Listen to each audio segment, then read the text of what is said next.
आपल्याकडे एक होंडाची शाईन आली आहे, जिचं की कंप्रेसर रिलेटेड काम आहे, जी की आपण डिस्मेंटल केलेली आहे.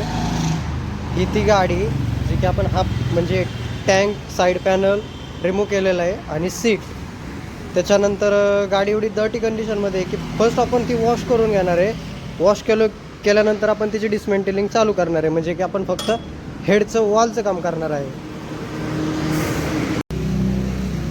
ही जी आपण शाईन वॉल रिलेटेड कामासाठी डिस्मेंटल केलेली आहे, तिचं पिस्टन चेक केलं. पिस्टन म्हणजे ऑपरेटिंगला चेक केलं, ओके कंडिशन आहे. ऑइल वगैरे ते उचलत नाही आहे. त्याच्यानंतर वॉल खोलून चेक केले, अतिशय असे कार्बनयुक्त झालेले आहेत. आणि जो एक्झॉस्टचा वॉल आहे त्या गाडीला प्ले भरपूर आहे, त्याच्यामुळं गाडी कंप्रेसर पकडत नव्हती.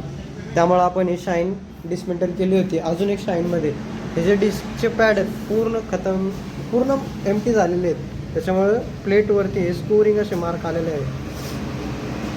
आपण हळूहळू जी गाडी कंप्लीट करणारच आहोत. जनरलच कामासाठी आपण गाडी डिस्मेंटल केली आहे, पण गाडीमध्ये भरपूर असं काम आहे. हेड ग्राइंडिंग होऊन वॉल चेंज होऊन तो हेड पूर्ण प्रेप करून घेतलेला आहे वॉल पुलरच्या मदतीनं. फिडिंग करूया आणि गाडीचा आवाज ऐकवतो तुम्हाला परत. फायनली शाईन फिटिंग झालेली आहे. आपण तिला स्टार्ट करून पाहू.